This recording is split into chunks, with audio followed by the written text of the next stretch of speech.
এই যে আমার মাসি দেখছো তাইনের ডিউটি করতেছিলাম, দেখো তাইনের এক্সারসাইজ করার মেশিন, এটা দিয়ে এক্সারসাইজ পায়ের এক্সারসাইজ করাইতে লাগে। আর এই যে খোলার এই যে এই মাসের ডিউটি করে আমি পেশেন্ট ডিউটি, এখন মাসের পাও এক্সারসাইজ করাইতেছিলাম।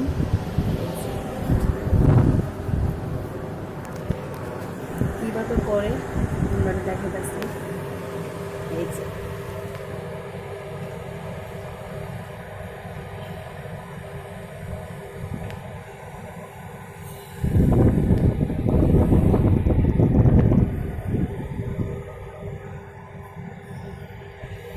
দেখছো।